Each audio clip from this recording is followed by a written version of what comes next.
Hello, dear friends. I need to share something. YouTube stopped paying for my work, leaving me in a difficult situation. Many of you know what it's like to need a helping hand in tough times. That's where I am now, and I don't want to give up on you. I created a page on Buy Me a Coffee. You can help with donations when possible, or with monthly membership for exclusive stories. Every gesture means the world to me. Together, we'll keep these stories alive. The link is in the description. Thank you for considering helping me. Now, on to today's story. The scissors made a soft snipping sound as I trimmed the stems of white peonies, each cut releasing a faint green scent that mixed with the earthier smell of wet soil from the buckets lined along Tatiana's workbench. My fingers had gone numb an hour ago, the cold water seeping through my skin until I couldn't feel the thorns anymore, just the vague pressure of stems between my palms. Outside the shop window, February rain turned the street into a watercolor painting, all grays and browns bleeding together. "Gemma, the pop-off anniversary arrangement needs baby's breath," Tatiana called from the front, her Russian accent making the words sound like a gentle command rather than a request. "The delicate kind, not the cheap filler." I nodded, reaching for the bin of gypsophila we'd received that morning. My back ached from standing, a familiar pain that settled into my spine around hour 6 of any shift. The floristry studio where I'd worked for 3 years wasn't luxurious, but it had a certain charm. Exposed brick walls, vintage glass vases catching afternoon light, the constant perfume of seasonal blooms. Tatiana had taught me to read flowers like emotions, to understand that peonies meant bashfulness, that white roses could express both reverence and silence. I was good at silence.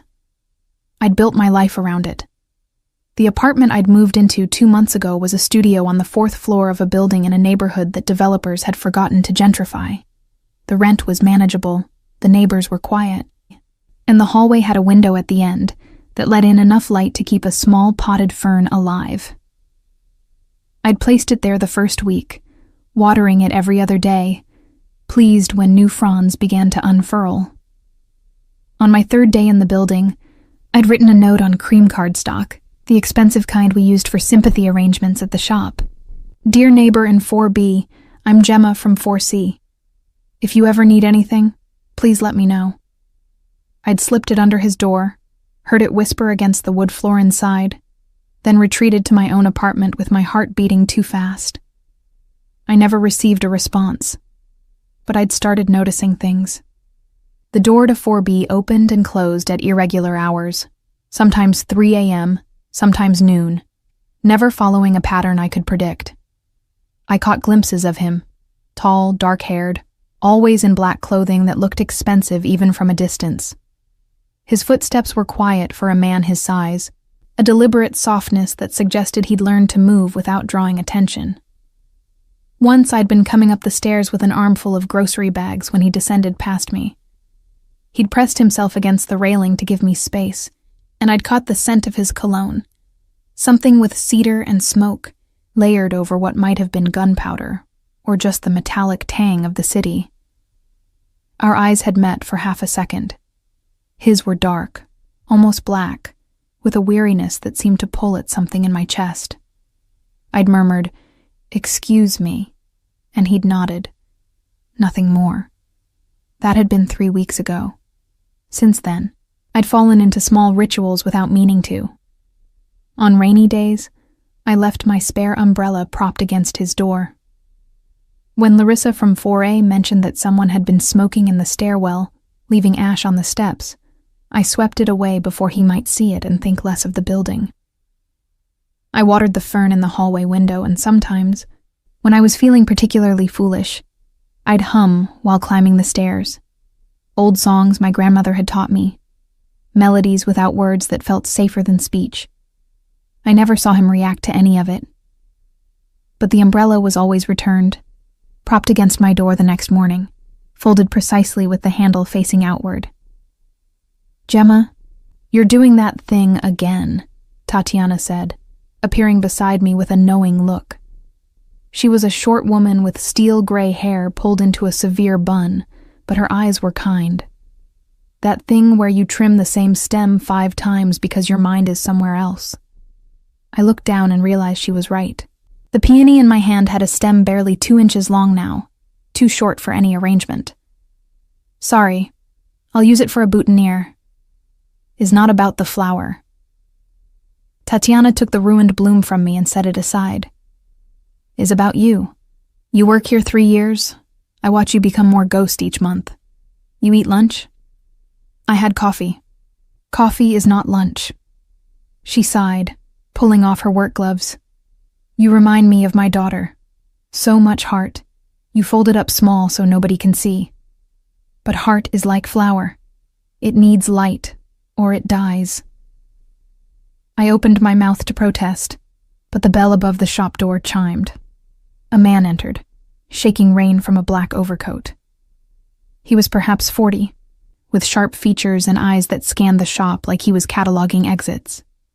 Everything about him felt wrong in a space dedicated to beauty and growth. We're preparing an order right now, Tatiana said smoothly, moving toward the front counter. But I can help you in a moment. I'm not here for flowers. The man's accent was similar to Tatiana's, but harder edged. I'm looking for someone. Woman, blonde, mid-20s. She lives in the building on Cheswick Street. Works with flowers.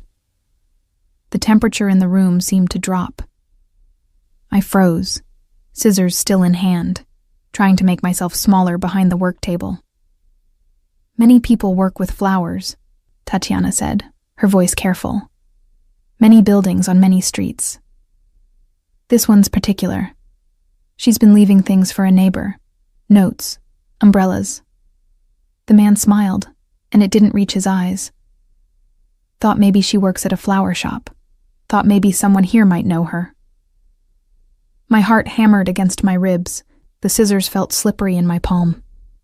I know nobody like this, Tatiana said firmly. Perhaps you try different shop.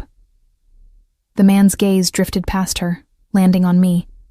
I forced myself to keep trimming, to maintain the rhythm of work, even though my hands were shaking. After a long moment, he nodded. Perhaps, but if you remember anything, he placed a card on the counter. You call this number. He left, the bell chiming cheerfully behind him in grotesque contrast to the tension he'd left behind.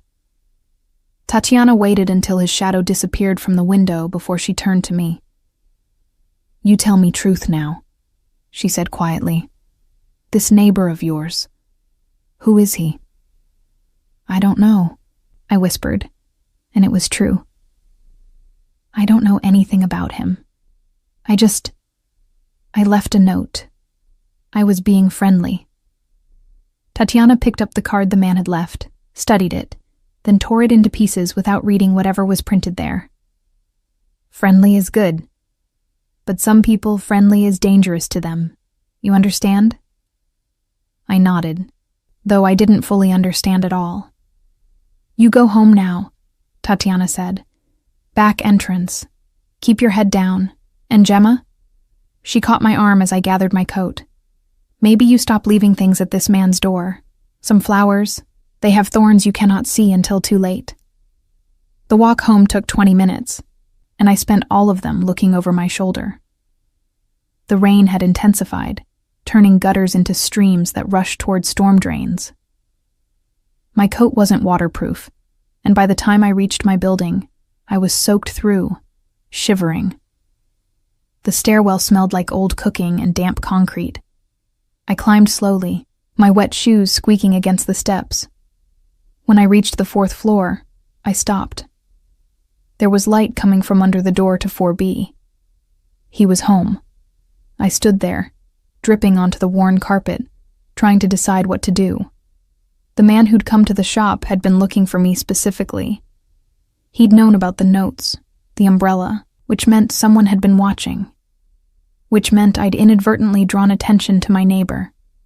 This quiet man who clearly valued his privacy. I should apologize. I should explain that I'd meant no harm, that I'd simply been trying to be kind in a way that felt safe. Before I could lose my nerve, I knocked on his door. The sound seemed too loud in the quiet hallway. I waited, counting my own heartbeats. 10, 20, 30. The door opened. He was taller than I'd realized, with dark hair slightly disheveled as though he'd been running his hands through it. He wore a black shirt with the sleeves rolled to his elbows, revealing forearms marked with what looked like old scars.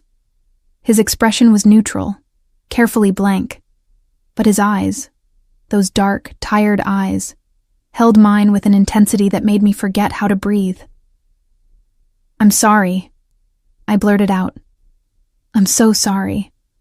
Someone came to the flower shop today asking about me, about us, about the notes I left you. I didn't mean to cause problems. I just wanted to be neighborly. But I understand if that was unwelcome. And I promise I won't bother you again." He didn't speak, didn't move, just watched me with that same unsettling focus. "I know you never responded to my note," I continued, words tumbling out too fast, which I should have taken as an answer. "I should have respected your privacy. It's just, you seemed like you might need a friend, and I know how that feels, being alone in the city and... Come inside." His voice was deeper than I'd expected, with a gravelly quality that suggested either too many cigarettes or too much shouting. I blinked at him. "What? It's not safe for you to stand in the hallway." He stepped back, opening the door wider. "Please." Everything in me screamed that this was a terrible idea, but the alternative was going back to my own apartment, being alone with the knowledge that someone was watching, that my simple kindness had somehow created danger. I stepped inside. The apartment was sparse in a way that suggested intentionality rather than poverty. Minimal furniture, a leather couch, a single chair, a table with nothing on it. No photographs, no personal items, nothing that would indicate who lived here or what they cared about. The walls were bare except for one painting, an abstract piece dominated by dark blues and blacks. "You're soaking wet," he observed, closing the door behind me. "I'll get you a towel." He disappeared through a doorway, and I stood awkwardly in the center of his living room, dripping onto hardwood floors that looked newly refinished. When he returned, he handed me a towel that was thick and soft, the kind that suggested someone who understood quality. "Thank you," I murmured, pressing it to my hair. "The man who came to your work," he said, his tone neutral. "Describe him." I did, including every detail I could remember. His age, his accent, the way he'd scanned the room like he was hunting. As I spoke, something changed in my neighbor's expression. Not anger exactly, but a coldness that made the temperature feel like it had dropped. "His name is Nikolai," he said when I finished. "And you were right to be concerned." "Who is he?" "Someone who works for me. Or did." He moved to the window, looking out at the rain. Someone who's recently decided that betrayal might be more profitable than loyalty. The words hung in the air between us. I should have been afraid. I should have put down the towel, walked out of his apartment, and never looked back. But something in his voice, a weariness, a resignation, kept me rooted in place. "What does he want with me?" I asked. He turned from the window, and in the dim light, he looked older than I'd first thought. Not in his face, but in his eyes. "He believes you're important to me, that you could be used as leverage. But I'm not. Important to you, I mean. We're just neighbors." Something flickered across his expression, too quick for me to name. "It doesn't matter what's true. It matters what he believes. And now that he's seen you, that you exist." He trailed off. "I'm sorry. This is my fault. I should have responded to your note. I should have told you to stay away." "Why didn't you?" The question came out softer than I'd intended. He studied me for a long moment, and I had the strangest feeling that he was memorizing my face. "Because," he said finally, "for 5 months, you've been the only good thing in my day." My breath caught. He continued before I could respond. The umbrella on rainy days. The fern in the hallway that someone tends. The singing on the stairs. Old songs, traditional melodies. You thought I didn't notice. He reached into his pocket and pulled out a small stack of cream cardstock. My notes. All of them. I kept every one. I stared at the cards in his hand, my handwriting visible even from a distance. But you never answered. I'm not a good man, Gemma Morozov. He said my full name like he'd memorized it, and good men are the only kind you should let into your life. Then why tell me this now? Because Nikolai won't stop looking, and if he finds you, if he confirms that you matter to me. He moved closer, and I caught that scent again. Cedar and smoke and something darker underneath. I need you to trust me. Can you do that? I should have said no. I should have run. But I looked into his tired, dark eyes and saw something I recognized. Loneliness wrapped in layers of protection. The same armor I wore every day. I don't even know your name, I whispered. Massimo, he said. Massimo Sokolov. And with those words, everything changed. I didn't sleep that night. How could I, after Massimo? I could barely think his name without feeling the strangeness of it, the intimacy of finally knowing, after he'd told me to pack a bag and be ready by dawn. Not much, he'd instructed, walking me back to my apartment with his body angled between me and the stairwell, as though expecting someone to appear at any moment. One bag. Essentials only. We'll send for anything else later. Later. As though there would be a later. As though my life hadn't just fractured into before and after the moment I'd knocked on his door. Now I sat on the edge of my bed, watching the city wake through my single window. The sky was shifting from black to gray, that uncertain pre-dawn color that never lasted long enough. My bag sat beside me, packed with clothes, toiletries, my grandmother's locket, and a pressed flower from the first bouquet I'd ever arranged at Tatiana's shop. A white peony that I'd kept between the pages of a book for 3 years. I'd texted Tatiana an hour ago. Family emergency. We'll be out of town for a while. I'm so sorry. She'd responded immediately despite the hour. Be safe, little one. Job will be here when you return. If I returned. The knock on my door came exactly at sunrise, so quiet I might have missed it if I hadn't been waiting. I opened it to find Massimo in different clothes, dark jeans, a black Henley, leather jacket, but the same tired eyes. He scanned my apartment in a single sweep, taking in my few possessions with what looked like approval. You live simply, he observed. I don't need much. I picked up my bag, but he took it from me before I could protest. Alexei is waiting with the car, he said.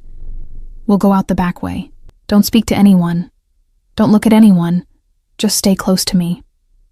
I followed him down the service stairs I hadn't known existed, through a door marked maintenance only, and out into an alley where a black sedan idled with its lights off. A man I recognized from the building. I'd seen him twice. Always coming or going from Massimo's apartment, stood beside the rear door. Alexei Dimitrov, Massimo said by way of introduction. He handles security.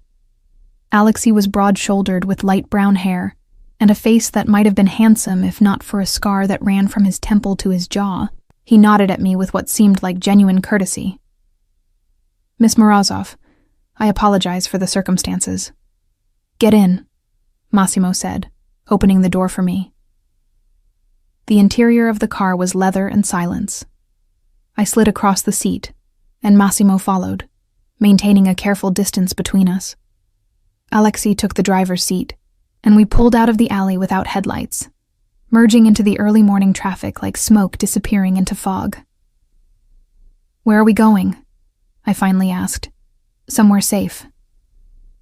Massimo was looking out the window, his profile sharp against the gray light. Somewhere Nikolai doesn't know about. How many places does he know about? Too many. He turned to look at me then, and I saw something in his expression that made my chest tighten. I should explain what this is, what I am. You don't have to. I do. He leaned forward slightly, his voice dropping. 5 months ago, you left a note on my door offering help. You've been kind to me without knowing anything about who I am or what I do. You deserve the truth. I waited, my hands clasped in my lap to keep them from shaking. My family has been in the protection business for 3 generations, he began, choosing his words carefully. We provide security for people and businesses that can't rely on traditional law enforcement. We resolve disputes that the courts won't touch.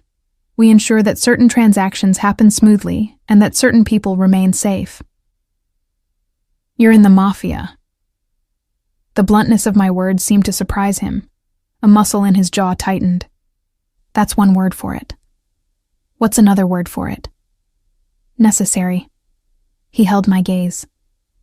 In the neighborhoods where I grew up, where my father and grandfather lived, there are people who prey on the vulnerable, who exploit the desperate. We stop them. We protect our own. Sometimes that requires violence. Often it requires the threat of violence. Always it requires power. I thought about the man who'd come to the flower shop, the predatory way he'd scanned the room. And Nikolai? Was my father's lieutenant before he was mine. I trusted him.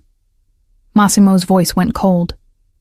3 weeks ago, I learned he'd been selling information to a rival organization. Details about our operations, our people, our vulnerabilities. He was preparing to orchestrate a coup, to eliminate me and take control. But you found out first. I found out first. He glanced at Alexei, who met his eyes in the rearview mirror with something like grim understanding. I was planning to handle it quietly, quickly, but then he saw you. How? He's been watching my apartment for weeks, trying to establish patterns. He photographed you entering the building with groceries, leaving for work, watering the fern. Massimo pulled out his phone, swiped through a few images, then handed it to me. I stared at photographs of myself, walking up the stairs, unlocking my door, placing an umbrella against 4B. In some, my face was clearly visible. In others, I was just a blonde woman in a worn coat, carrying flowers or groceries or nothing at all. He thinks you're my mistress, Massimo said quietly. That I've been hiding you in the apartment next to mine, that you're my weakness. I handed the phone back with shaking hands. But I'm not. No. He pocketed the device. You're just someone who was kind. Someone who saw a neighbor and offered help without expecting anything in return.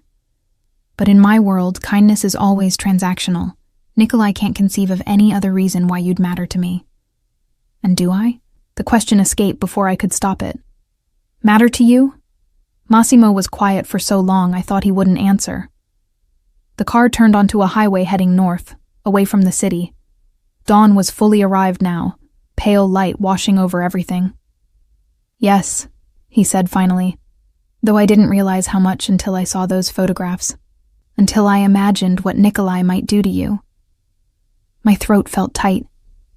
What happens now? Now we disappear. I have a property upstate that's registered under a different name. We'll stay there until I can neutralize the threat. How do you neutralize someone who wants to kill you?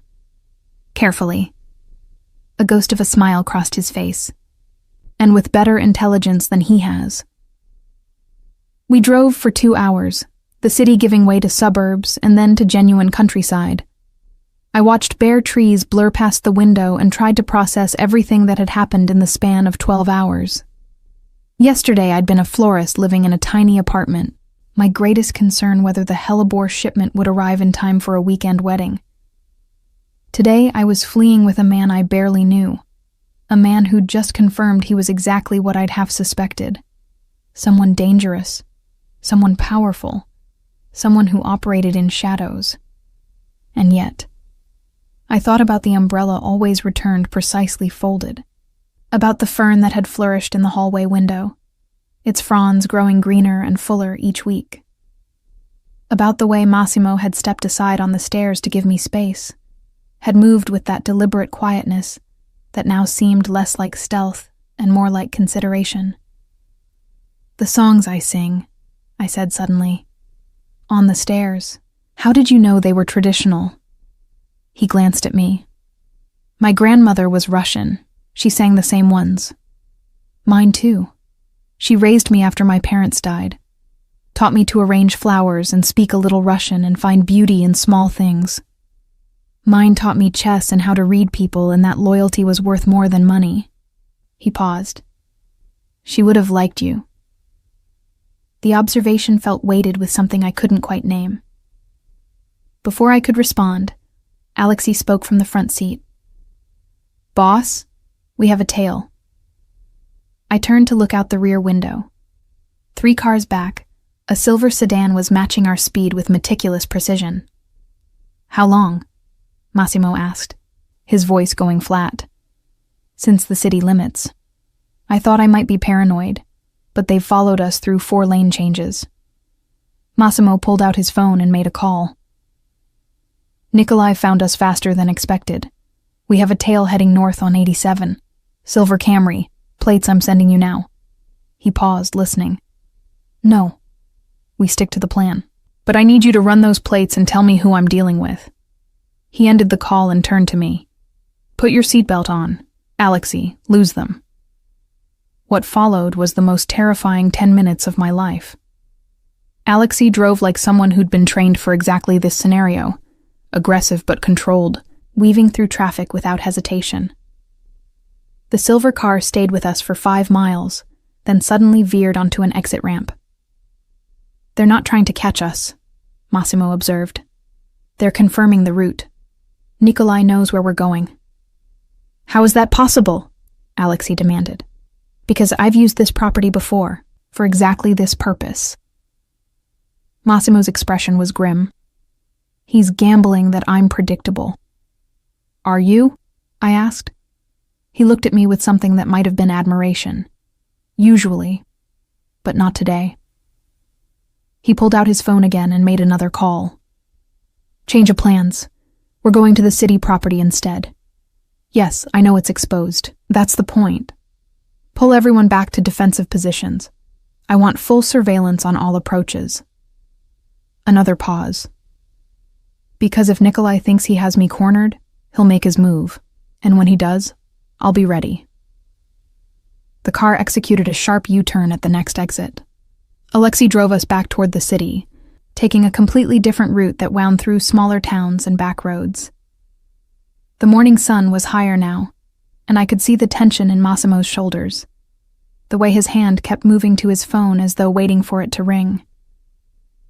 "You're using me as bait," I said quietly. "No." He turned to face me fully. "I'm using the assumption that you matter to me as bait. There's a difference." "Not much of one." "Gemma." He said my name like he'd been practicing it.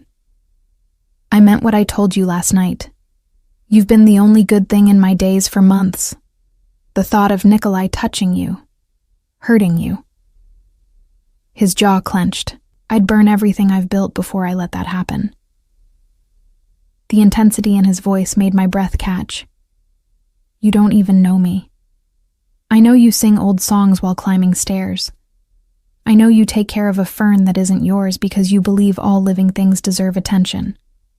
I know you leave umbrellas for strangers and work with flowers because you see beauty as something worth cultivating." He leaned closer, not touching but near enough that I could smell cedar and smoke. "I know enough." The car pulled into an underground garage beneath a building in a part of the city I didn't recognize. Alexei parked in a spot marked reserved and cut the engine. The silence was immediate and total. "We'll be safe here," Massimo said. "At least for now."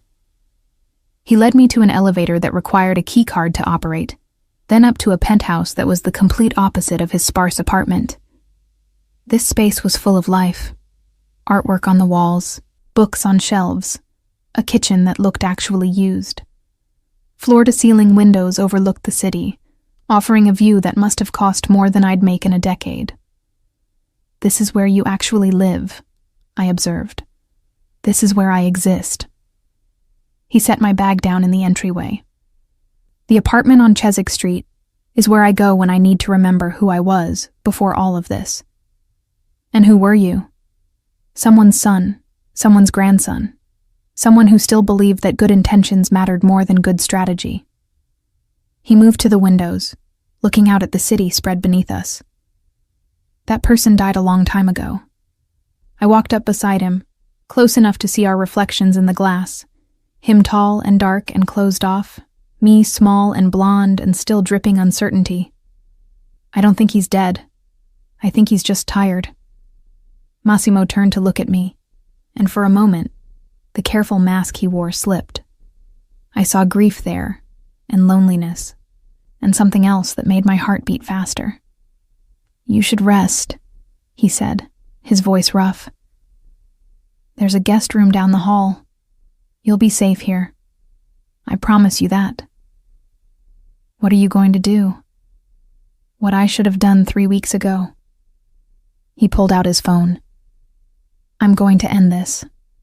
I wanted to ask how. I wanted to ask what ending it meant. But the exhaustion of the past 12 hours was catching up with me, and my legs felt suddenly unsteady. Massimo noticed immediately, his hand moving to my elbow to steady me. "Come on," he said, his touch gentle. "Let me show you the room." He led me down a hallway lined with abstract paintings to a bedroom that was simple but elegant, white linens, soft lighting, a view of the city through gauze curtains. My bag was already there, placed carefully on a bench at the foot of the bed. "There's an ensuite bathroom," Massimo said, pointing to a door. "Everything you should need. If you want anything else, food, clothes, anything, just ask." "Thank you."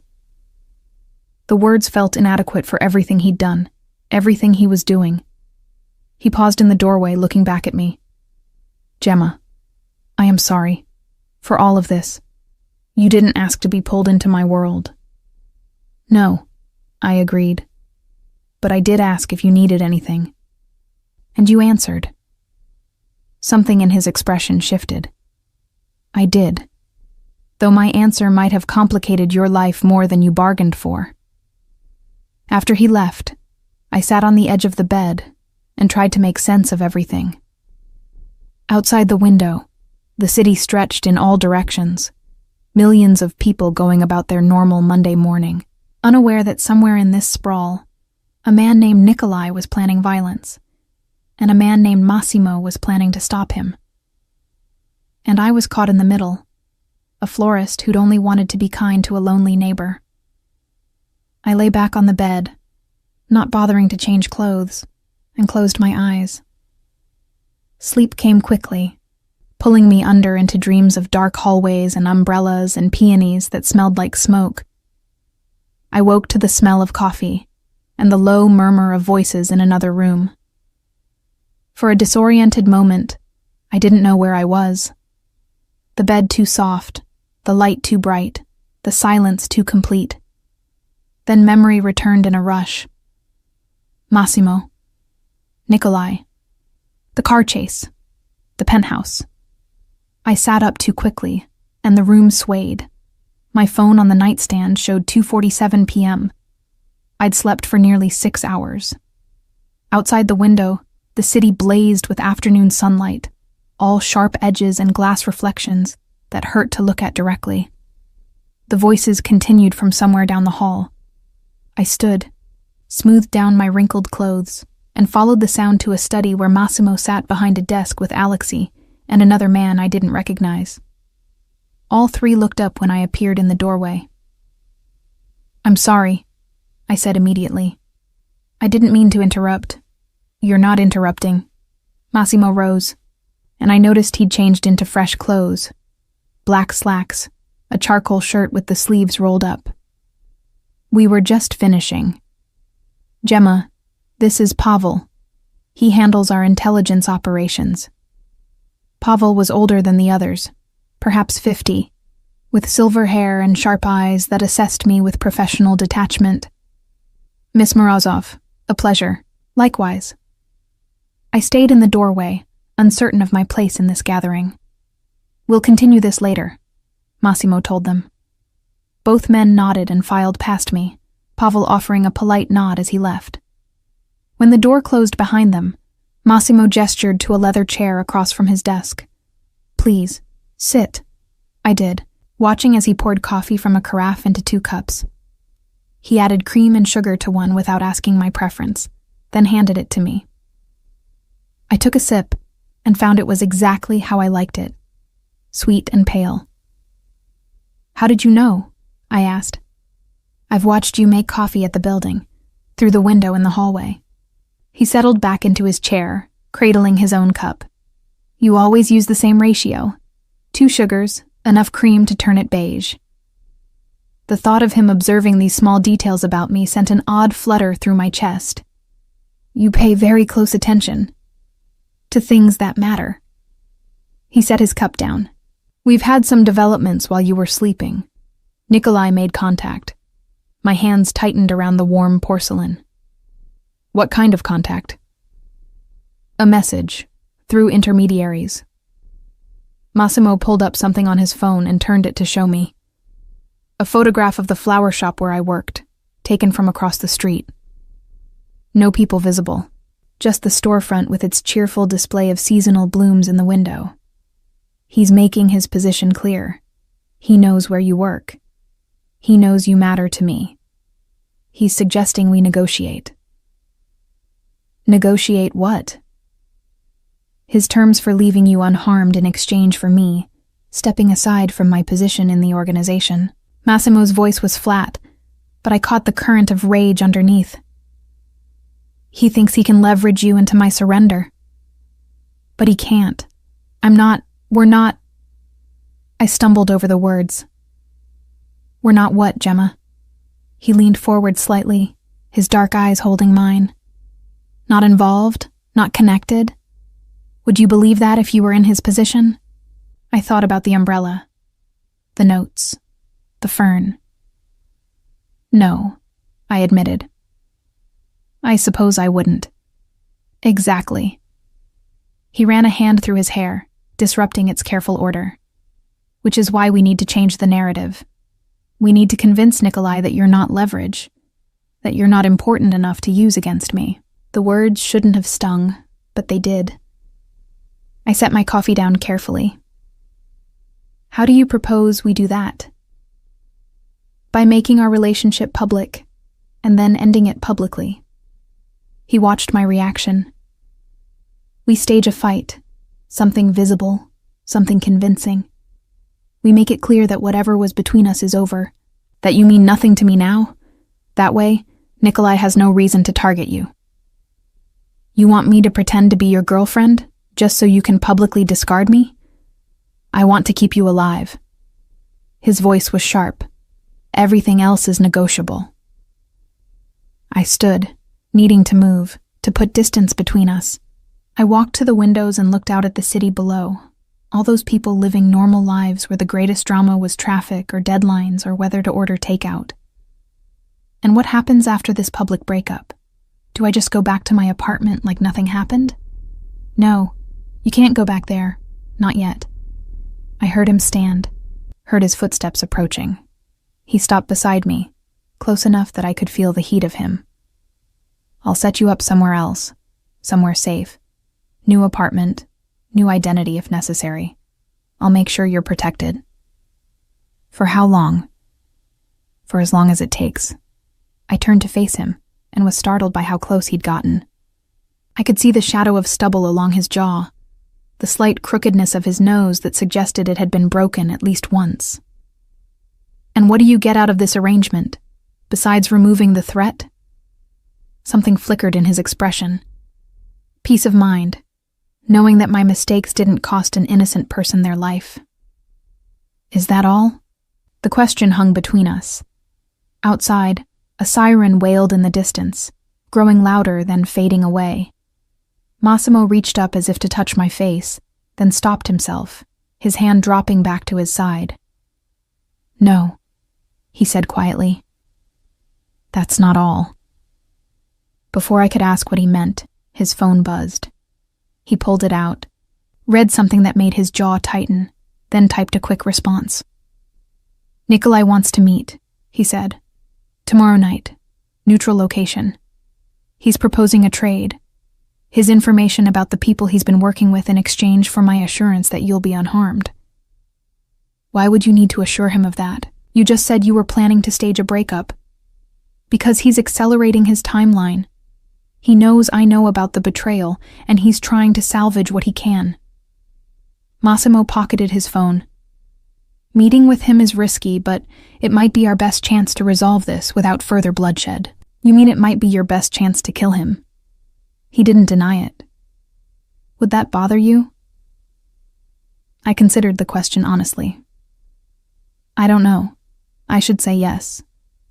But when I think about what he wanted to do to you, what he might still do." I trailed off. I don't know what the right answer is anymore. There isn't a right answer. There's just survival. He moved past me to the window, his reflection sharp in the glass. "My grandmother used to say that the world is full of hard choices, and pretending they're easy is a luxury only the naive can afford." "What else did she teach you?" The question seemed to catch him off guard. He glanced at me, then back out at the city.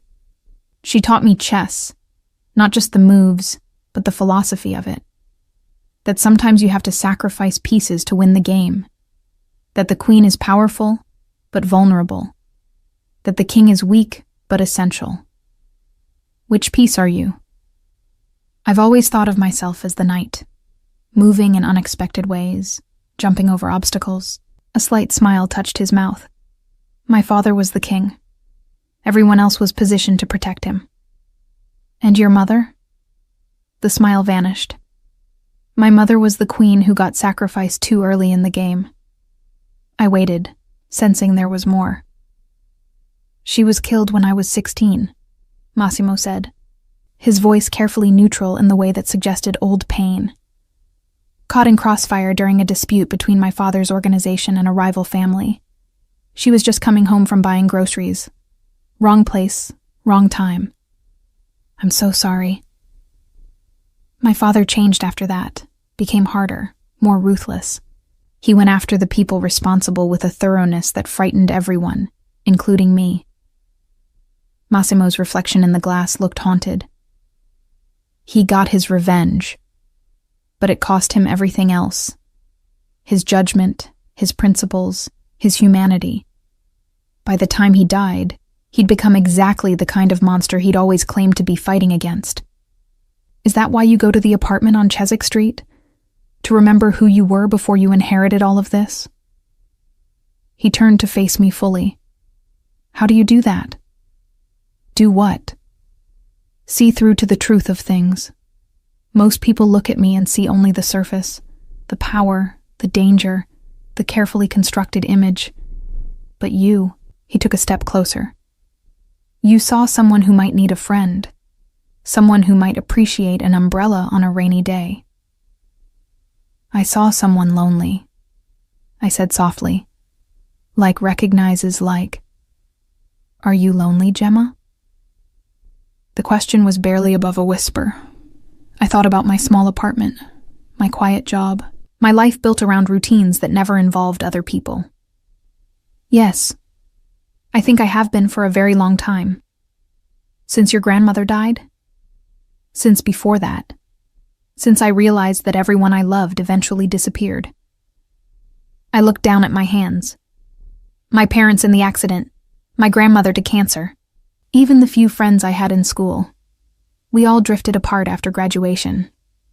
I learned that it was easier not to get close to people, easier to be alone than to risk losing someone else. So you pour your heart into flowers instead. Flowers are honest. They're beautiful for a season, and then they die, and everyone expects it. There's no false promise of permanence. I met his eyes, but they still deserve care while they're here. They still deserve to be appreciated. Massimo was quiet for a long moment. "I think I understand why Nikolai assumed you mattered to me.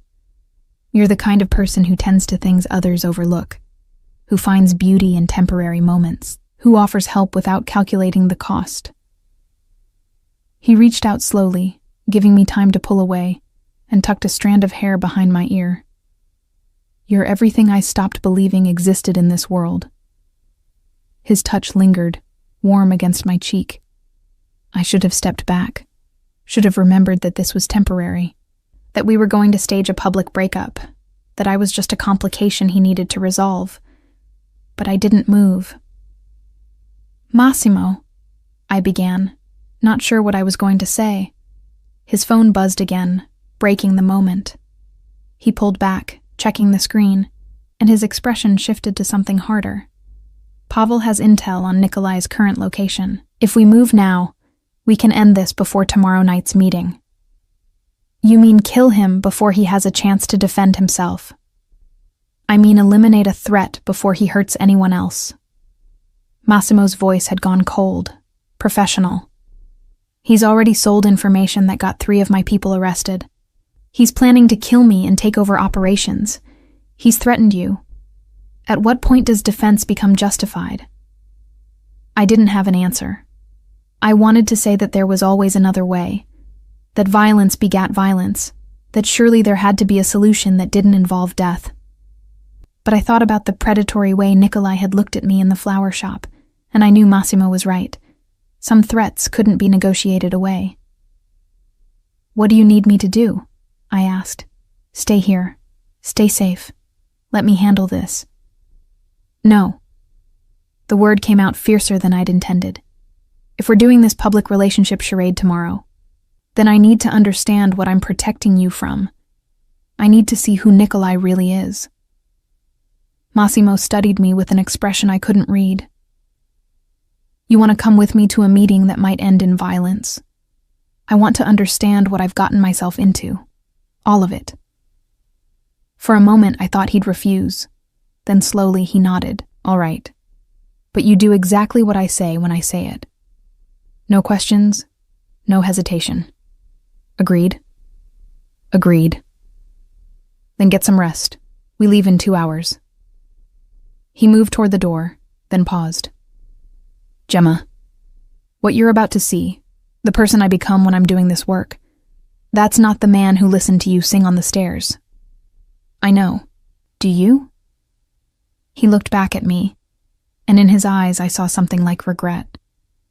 Because once you see that side of me, you can't unsee it, and I need you to be certain that's what you want. I thought about the umbrella always returned with care, about the notes he'd kept, about the way he'd said, "You've been the only good thing in my days." "I'm certain," I said. He nodded once and left me standing by the window, watching my reflection in the glass as the afternoon light slowly faded into evening. The warehouse was in a part of the city I'd never been to, where streetlights had been broken so long ago that no one bothered to replace them anymore. We'd driven here in silence. Massimo at the wheel of a different car, sleek and black and somehow more menacing than the sedan from that morning. I sat in the passenger seat watching industrial buildings blur past in the darkness, trying to keep my breathing steady. "Last chance to change your mind," Massimo said as we pulled into an alley behind what looked like an abandoned shipping facility. "I'm not changing my mind." He cut the engine and turned to face me. In the shadows, his features were all sharp angles and darkness. "When we go in there, you stay behind me. You don't speak unless I tell you to. If something goes wrong, you run. There's an exit at the back of the building. Alexei showed you the route on the map." I nodded, my throat too tight for words. "Gemma." He reached out and took my hand, his grip warm and solid. "I mean it. If shooting starts, if anything happens, you run. Don't wait for me. Don't look back. Just run." "What about you?" "I've been doing this since I was 18. I know how to survive." He squeezed my hand once, then released it. "But I can't focus on surviving if I'm worried about protecting you." "Then maybe I shouldn't have come." "Maybe." A ghost of a smile touched his mouth. "But you insisted. So now we both have to live with that choice." He got out of the car, and I followed. The air was cold and smelled like oil and rust. Alexei appeared from the shadows, materializing so silently I jumped. He gave Massimo a subtle nod, some kind of signal I didn't understand. "He's inside," Alexei said quietly. "2 men with him. Pavel's team has the perimeter secured." "Good." Massimo's hand went to the small of my back, guiding me forward. "Stay close." We entered through a side door that led into a cavernous space filled with empty shipping containers and abandoned machinery. Dim work lights had been strung up, creating pools of illumination in the darkness. And there, in the center of the largest pool of light, stood Nikolai. He looked different than he had in the flower shop. Less predatory, more desperate. 2 men flanked him, both armed, both watching us with the kind of alertness that suggested training. Nikolai himself held nothing but a manila folder. "Sokolov," he greeted Massimo with a nod. "I wasn't sure you'd come." "I'm here." Massimo's voice was flat, emotionless. "Let's get this over with." Nikolai's gaze slid to me, and I saw recognition flicker across his face. "So it's true. The little florist matters to you." "She's here as a witness," Massimo said. "Nothing more." "Is that so?" Nikolai smiled, and it was worse than his predatory look had been. "Then you won't mind if I ask her a few questions." "I mind very much." Massimo's hand tightened on my back. "You deal with me, or you don't deal at all." For a tense moment, I thought Nikolai would push. Then he shrugged and held up the folder. "Fine. Let's talk business. In here is everything. Names, dates, transactions. Everyone I've been working with. Everything I've told them. It's yours in exchange for safe passage out of the country, an assurance that you won't come after me." "And the girl?" Massimo asked. "The girl goes free. No harm comes to her. You have my word." "Your word." Massimo laughed, and it was the coldest sound I'd ever heard. "Your word means nothing to me, Nikolai. You've been selling information for months. You've been planning to kill me and take over operations. Your word died the moment you betrayed my father's memory." Something shifted in Nikolai's expression. "Your father was a butcher who pretended to be a businessman. He built this organization on fear and blood, and you've done nothing to change that. I'm offering you a way out, information that could protect what's left of the operation in exchange for letting me walk away. That's more mercy than your father would have shown." "You're right." Massimo's voice remained deadly calm. "My father would have killed you the moment he learned of your betrayal. No meeting, no negotiation, just a bullet and an unmarked grave." "But you're not your father, are you?" Nikolai took a step forward. "You're the one who goes to that sad little apartment to pretend you're still human. You're the one who keeps that shy neighbor's notes like they mean something. You're the one who's weak enough to bring her here tonight instead of handling this like a professional." The 2 men with Nikolai shifted slightly, and I realized they were positioning themselves for something. My heart started pounding harder. "Massimo," I whispered. "Something's wrong." "I know." He didn't take his eyes off Nikolai. "Alexei, move." Everything happened at once. Alexei grabbed me and pulled me backwards just as the lights went out. Gunfire erupted, muzzle flashes lighting the darkness in strobe-like bursts. I hit the ground hard, Alexei's weight covering me, his hand pressed over my mouth to keep me from screaming. The shooting lasted maybe 30 seconds, but it felt like hours. When the lights came back on, emergency floods this time, harsh and white, I saw Nikolai on the ground. His 2 men were down as well, and Massimo stood over them with a gun in his hand, completely still. "Clear," Alexei said into what I now realized was a radio earpiece. He helped me to my feet, his hand surprisingly gentle. "Are you hurt?"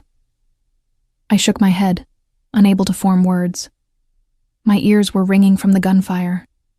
My hands were shaking so badly I had to clasp them together.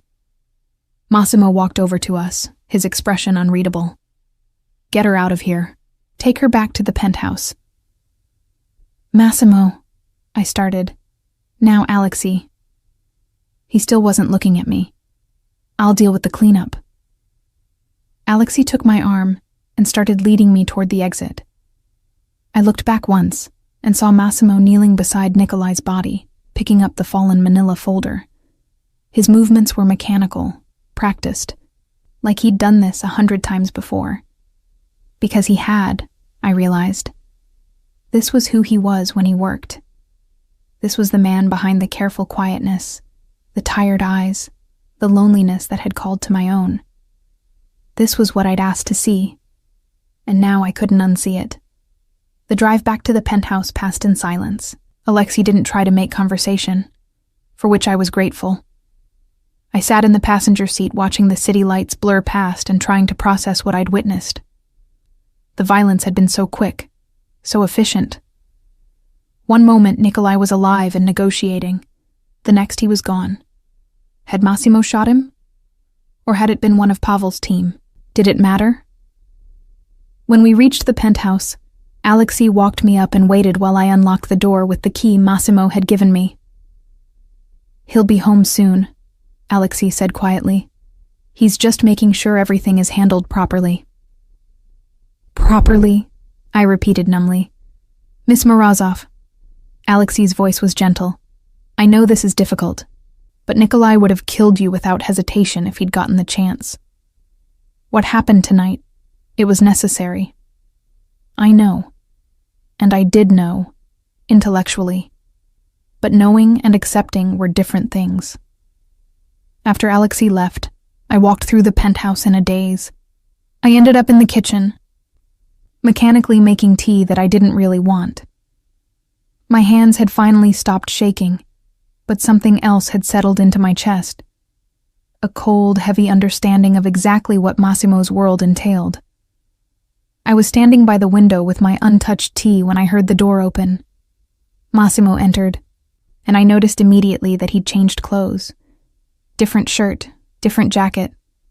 No sign of what had happened at the warehouse. "You're still up," he observed. I couldn't sleep. He moved into the kitchen, poured himself a drink, something amber from a crystal decanter, and downed it in one swallow. "You shouldn't have seen that. I should have insisted you stay here." "Would it have changed anything? What happened tonight?" "No, but you wouldn't have to carry it with you." I set down my tea and turned to face him fully. "Is he dead? Nikolai?" "Yes." "Did you kill him?" Massimo met my eyes without flinching. "Yes." The simple honesty of it hit harder than I'd expected. The folder he had. The information. Was it real? Some of it. Enough to be useful. He poured another drink but didn't swallow this one immediately.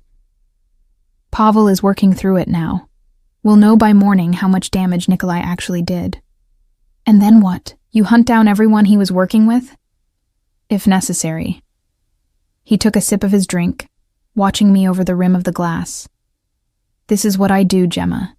This is who I am. I eliminate threats to protect what's mine. Sometimes that means violence. Often it does." "I know." I wrapped my arms around myself.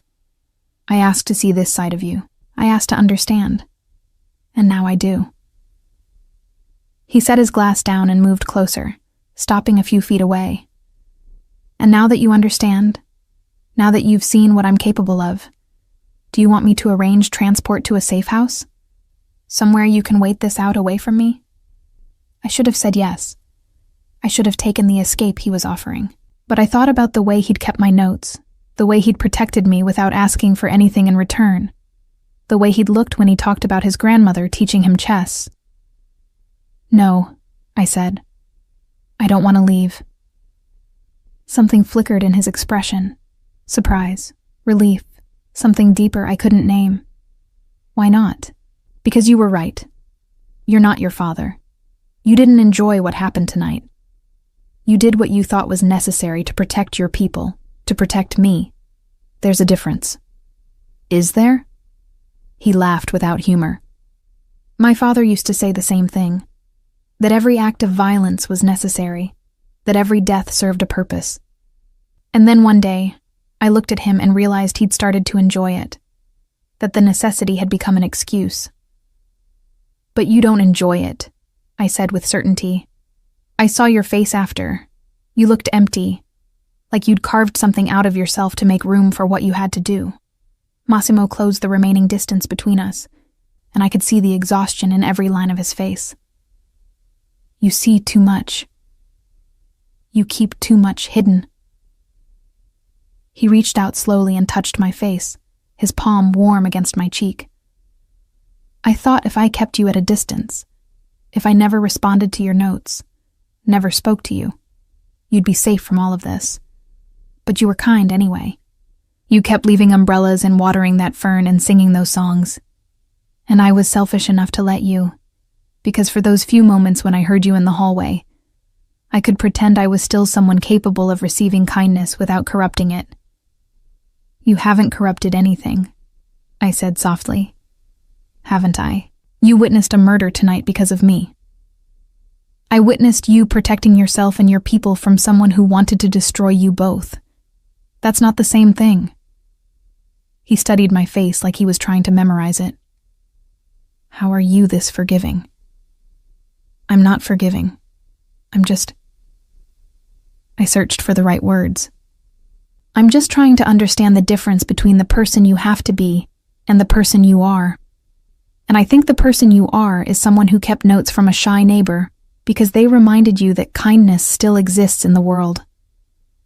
Massimo's thumb traced my cheekbone, a gesture so tender it made my breath catch. "I don't deserve your kindness, Gemma Morozov." "Maybe not, but you have it anyway."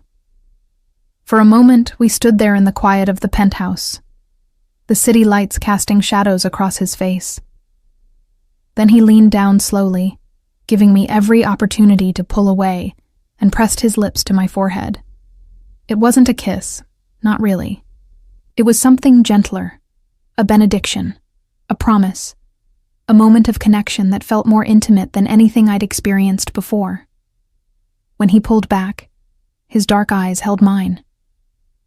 "Tomorrow, we have to put on a show. We have to make it look like there's something between us worth destroying publicly. Can you do that?" "Yes." "And afterward, when we stage the breakup and you're supposed to hate me..." He stopped, jaw tightening. "What?" "Nothing." He stepped back, breaking the contact. "Get some rest. Tomorrow is going to be difficult." He left me standing in the kitchen, my forehead still warm from where his lips had touched. And I realized that the most dangerous thing about Massimo Sokolov wasn't his capacity for violence. It was his capacity to make me believe that underneath the darkness, there was a man worth saving. The restaurant Massimo chose for our public relationship debut was the kind of place I'd only ever seen in magazines. White tablecloths, crystal chandeliers, a wine list longer than most novels. We arrived separately, a strategic choice designed to create the impression of a secret romance being revealed. I wore a dress Massimo had arranged to be delivered to the penthouse that morning. Midnight blue silk that fit perfectly despite him never asking my size. He knew, I realized as I looked at myself in the mirror before leaving. Just like he'd known how I took my coffee. He'd been paying attention for months, cataloging details about my life while I sang on the stairs and watered the fern, both of us orbiting each other in careful silence. Now that silence was about to shatter in the most public way possible. I arrived first, gave Massimo's name to the maître d', and was escorted to a table positioned precisely where Massimo wanted it, visible from the entrance, visible from the street-facing windows, visible to the maximum number of people. As I sat, I noticed the other diners, mostly wealthy couples and business associates, the kind of people who moved in Massimo's actual world. Several looked at me with polite curiosity. A woman alone at one of the best tables, clearly waiting for someone important. Massimo arrived exactly 10 minutes later. I watched heads turn as he entered, watched the subtle ripple of recognition move through the room. People knew who he was, even if they pretended not to. He moved through the restaurant with that same quiet authority I'd first noticed in the stairwell. but here it seemed amplified, command rather than consideration. When he reached the table, he smiled at me. It was small and private, meant only for me, but I knew people were watching, knew this moment was being catalogued and would be discussed later. "You look beautiful," he said, loud enough for nearby tables to hear. "Thank you." I'd practiced this, rehearsed what I would say and how I would act, nervous but happy, like a woman at the beginning of something that mattered. He sat across from me, and a waiter appeared immediately with wine. Massimo ordered without consulting the menu, then turned his attention fully to me. "How are you feeling? About all of this?" "Terrified," I admitted quietly. "Is anyone watching right now?" 3 tables, minimum, plus the staff. His expression remained warm, affectionate, even as he delivered information about our surveillance. "There's a photographer across the street, not one of mine. Someone tipped them off that I'd be here tonight." "Nikolai?" "Nikolai's dead." Something cold flickered in his eyes before warmth returned. "But he had allies. People who knew about you and decided the story was worth exploiting." The wine arrived, and Massimo raised his glass in a toast. "To new beginnings," he said, his voice carrying to the tables around us. "To new beginnings," I echoed, and we drank. The meal that followed was surreal. On the surface, we were 2 people enjoying an intimate dinner.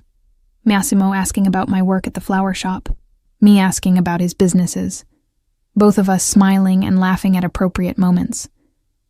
But underneath ran a current of awareness that this was all performance, all strategy. "Tell me something real," I said quietly between courses. "Something that's not part of the script." Massimo leaned back in his chair, studying me. "What do you want to know?" "The songs I sing on the stairs, your grandmother's songs. Which was her favorite?" Something genuine softened his features. "There was one about a nightingale and a rose. She'd sing it while making tea, always at the same time in the afternoon. I can still hear her voice when I smell bergamot."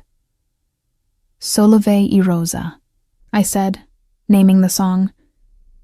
"My grandmother sang that one too, usually when she was arranging white roses. Would you sing it for me? Sometime when we're not performing?" The question caught me off guard. "If you want." "I do." He reached across the table and took my hand, a gesture that looked affectionate but felt like an anchor. "There's a group from Nikolai's former associates 3 tables to your left. They're watching very carefully." I resisted the urge to look. What are they looking for? Confirmation that you matter, that removing you would hurt me. His thumb traced circles on my palm. "After tonight, everyone will believe we're involved. Tomorrow, we end it in a way that makes them believe it meant nothing." "How?" "I'm still working on the details, but it needs to be public and brutal. You need to look devastated. I need to look indifferent." The thought of manufacturing that kind of pain, even as performance, made my chest tight. "And then?" "And then you disappear. New identity, new city if necessary. Somewhere they can't find you. What about you?" "I deal with the fallout. Make it clear that anyone who even thinks about using you against me will suffer the consequences." His hand tightened on mine. "But first we have to sell this. We have to make them believe." For the rest of the meal, we played our parts perfectly. Massimo was attentive without being possessive, warm without being inappropriate. I responded with shy pleasure, the kind a woman might feel being noticed by someone powerful.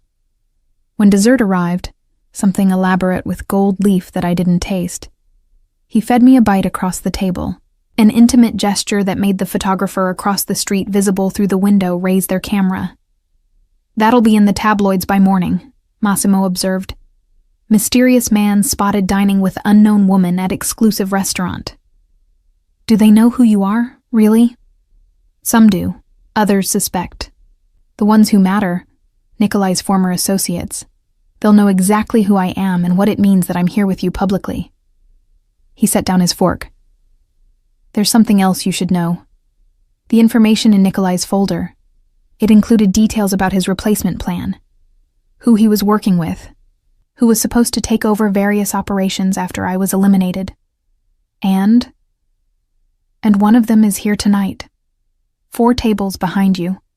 He's been watching us for the past 40 minutes. My heart rate spiked. What's he going to do? Nothing here. Too public. But he's confirming what Nikolai believed, that you're my weakness. Tomorrow, when we stage the breakup, he'll see that belief was false, that you were nothing but a passing interest. Massimo's voice dropped even lower. The hard part is going to be making you look genuinely hurt. I need you to draw on real emotion. What kind of emotion? Fear, humiliation, heartbreak. His dark eyes held mine. Whatever you'd feel if I actually betrayed you. If I revealed that everything between us was manipulation. I thought about the notes he'd kept, the umbrella returned with care, the way he'd said I was the only good thing in his days. That would hurt, I admitted. I know, and I'm sorry. He signaled for the check. But it's the only way to keep you safe. We left the restaurant hand in hand, the photographer getting clear shots of us exiting together. Massimo's car was waiting, but before we got in, he pulled me close and kissed my temple, a gesture that looked affectionate but allowed him to whisper in my ear. They're following us.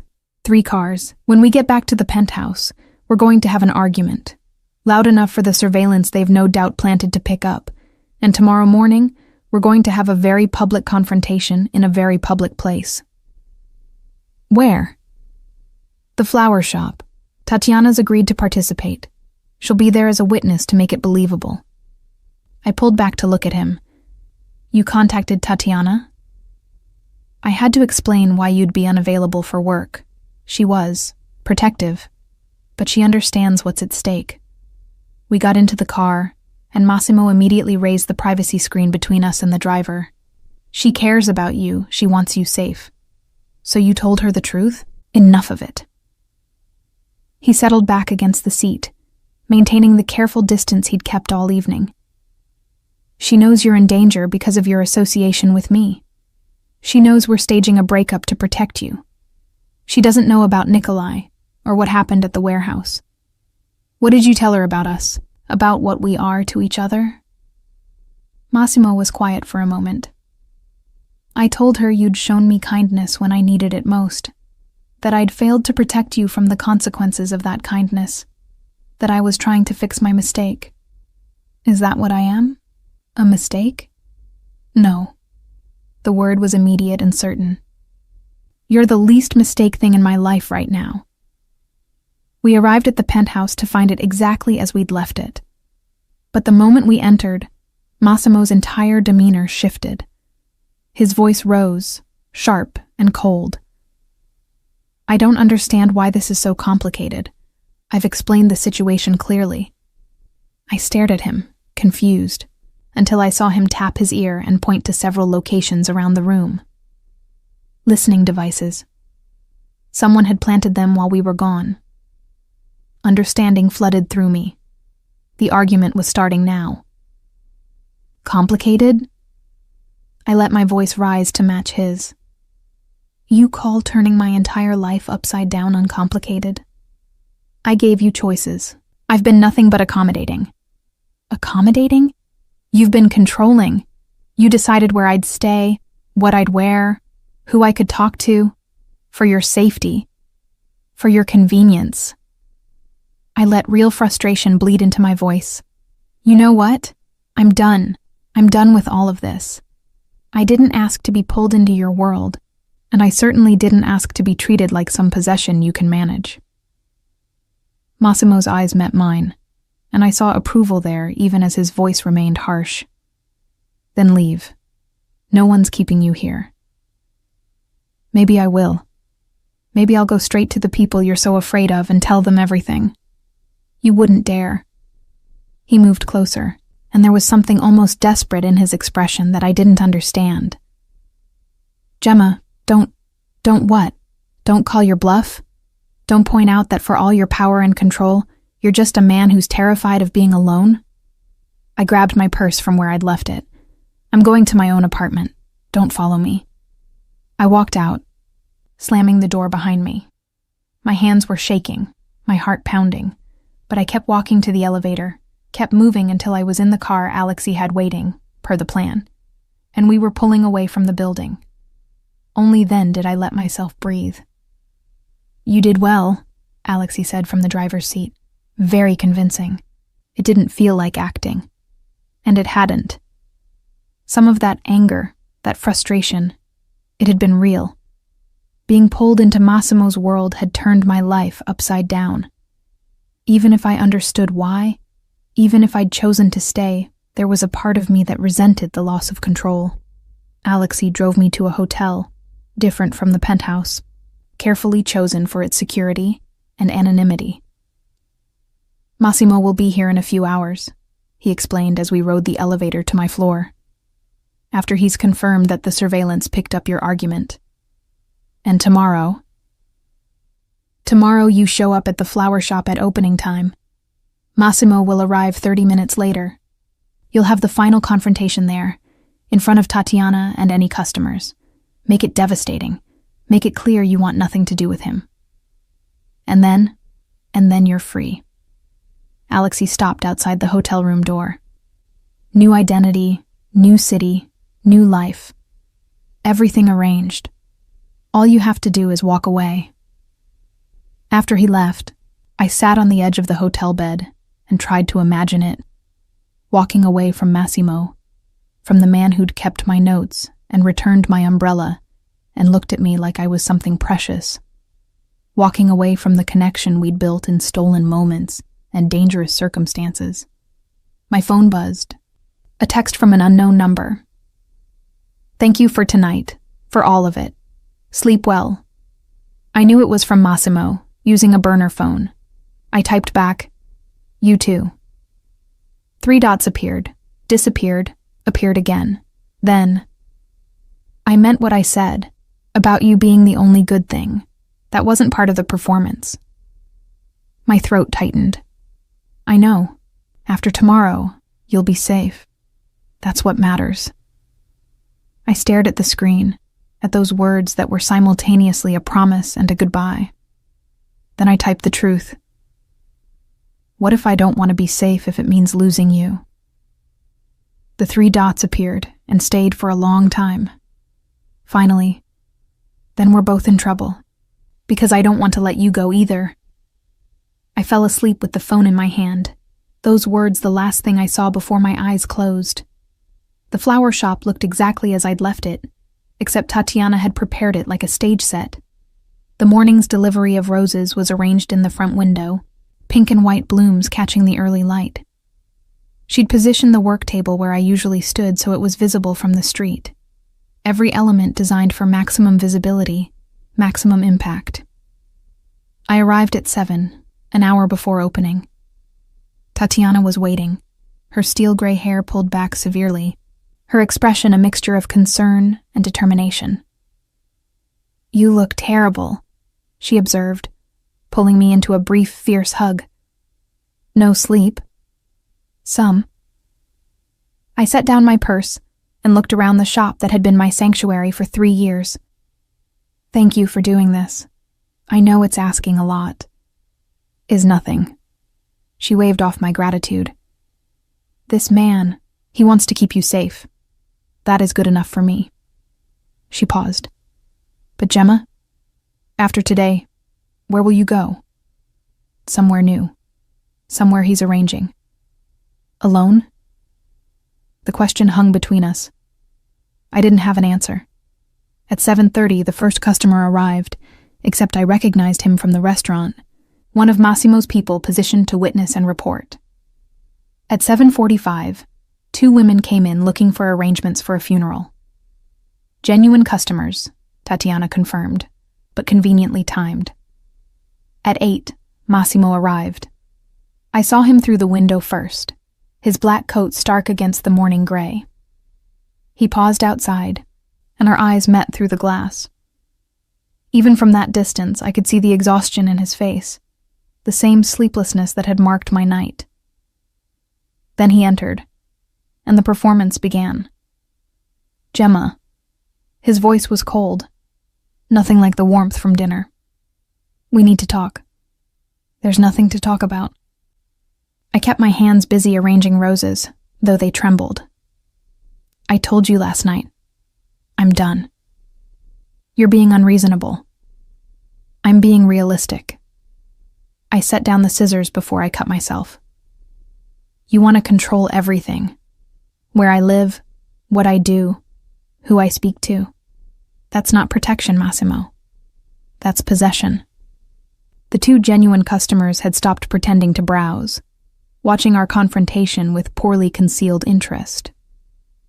Tatiana stood behind the counter, her expression neutral but her eyes sharp. Everything I've done has been to keep you safe, Massimo said, and there was real frustration in his voice now. You don't understand the danger. I understand perfectly. I moved out from behind the work table, needing the space, the distance. I understand that you live in a world where people get hurt, where kindness is a weapon and connection is leverage. But that's your world, not mine. I'm not part of it, not. You became part of it the moment you left that first note on my door. Then I'm unbecoming part of it. I grabbed my coat from where it hung by the back room. I shouldn't have gotten involved. I shouldn't have what? He moved closer, and I saw something in his eyes that looked almost like panic. Shouldn't have been kind? Shouldn't have reminded me that good people still exist? You don't get to do this, I said, my voice breaking in a way that wasn't entirely performance.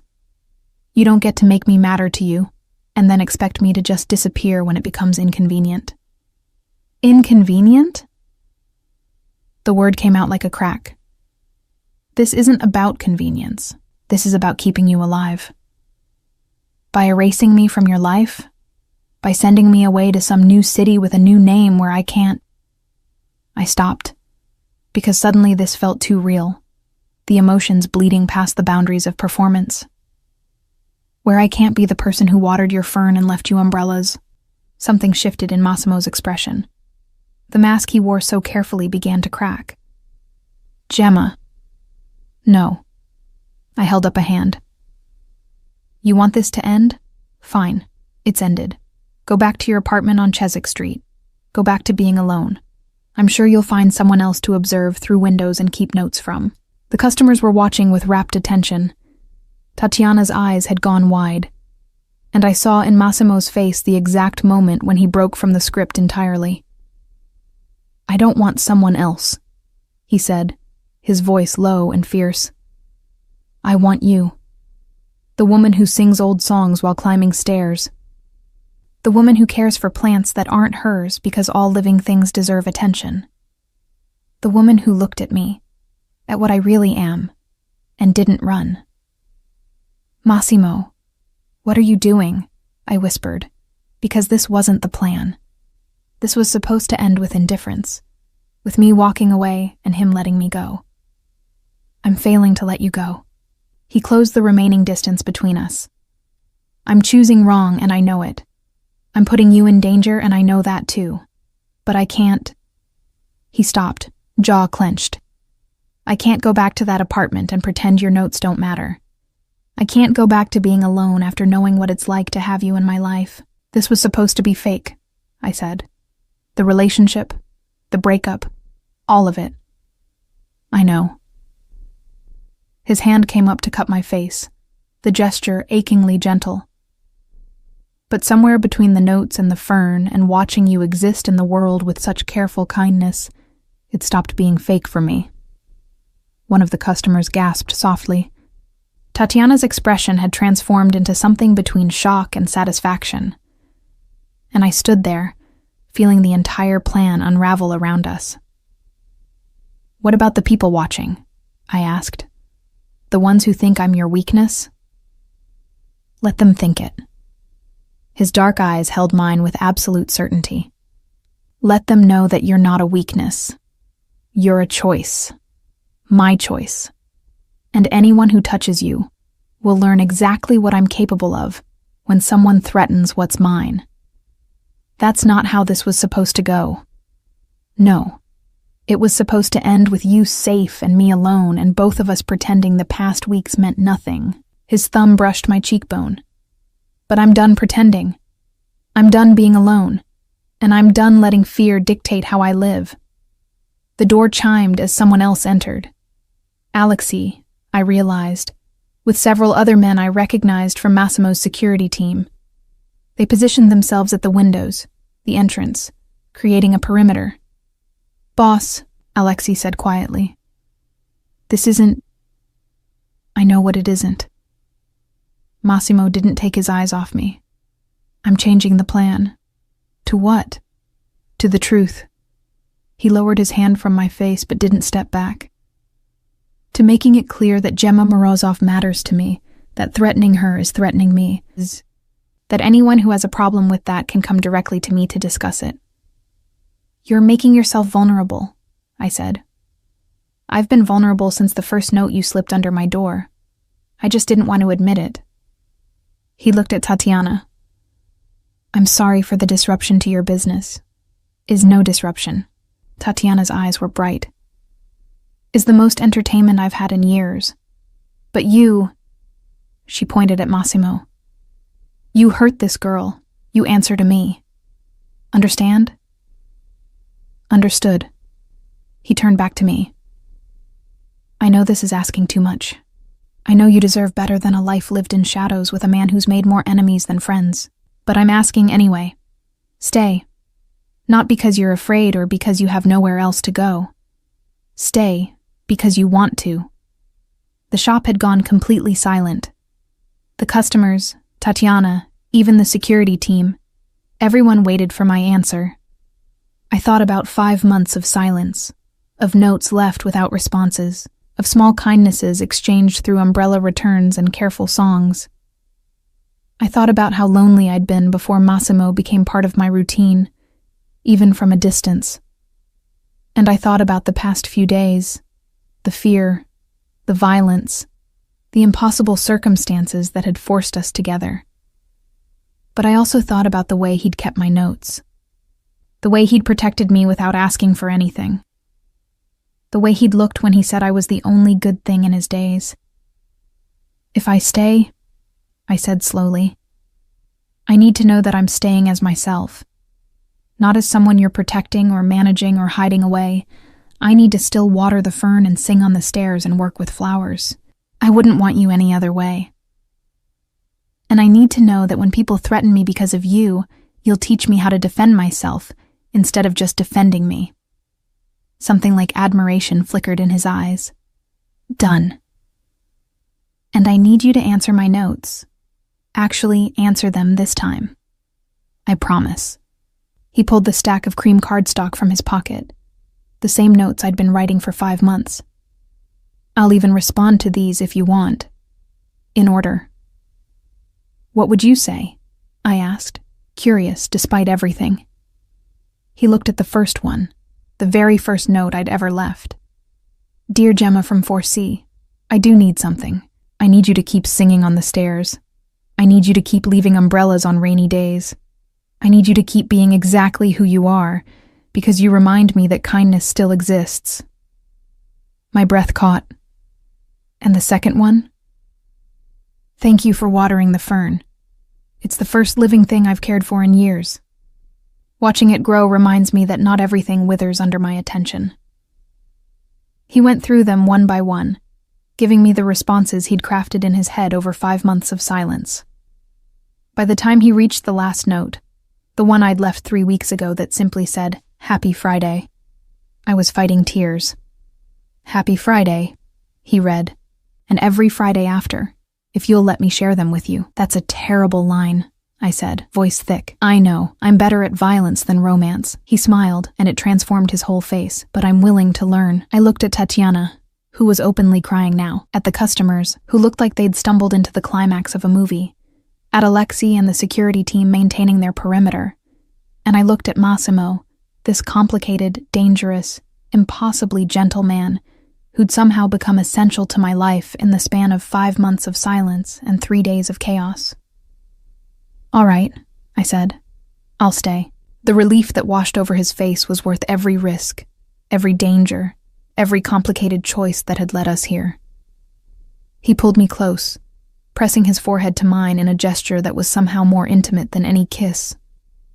"Thank you," he whispered, "for choosing this, for choosing me." "Just answer my notes from now on," I whispered back. "Every single one." Later, after we'd left the flower shop with Massimo's security team maintaining their careful perimeter, after Tatiana had hugged me hard and whispered, "Be happy, little one," after we'd returned to the apartment on Chiswick Street instead of the penthouse, I found Massimo in the hallway. He was watering the fern. I watched from the doorway of 4C, my door open, his door open, the space between them no longer feeling like a separation but like the beginning of something new. "It's grown," I observed. "You've taken good care of it." He set down the watering can and turned to face me. "I never thanked you for that. You thanked me by returning my umbrella, by keeping my notes, by choosing to let me in even when it went against every strategic instinct you have. Strategic instincts are overrated." He moved closer, crossing the threshold into my tiny apartment. It was the first time he'd ever entered it, and I saw him take it in. The second-hand furniture, the pressed flowers in frames, the stack of books by the bed. "It's not much," I said. "It's you." He picked up one of the framed flowers, a white peony. "From your first arrangement? How did you know?" "Because you're sentimental in ways you pretend not to be. Because you keep small, beautiful things close. Because you understand that the temporary can matter just as much as the permanent." I took the frame from him and set it back on its shelf. "What happens now? You said yourself that choosing me publicly makes me a target." "It does. Which is why you're going to learn self-defense from Alexei. Why you're going to understand exactly what you're walking into. And why—" He pulled a small box from his pocket. "You're going to have this." I opened it to find a key. Not to apartment 4B, but to the penthouse. "I'm not asking you to live there," Massimo said quickly. "I'm asking you to know you have a safe place whenever you need it. That you're not alone in this." "And you?" I asked. "What do you get?" "The privilege of answering your notes, the privilege of hearing you sing on the stairs, the privilege of watching you water our fern, and knowing that you chose to stay when you could have run." I reached up and touched his face, feeling the stubble along his jaw, the warmth of his skin. "I've been alone for a long time. So have you. Maybe we can be alone together." "I'd like that." He turned his head to press a kiss to my palm.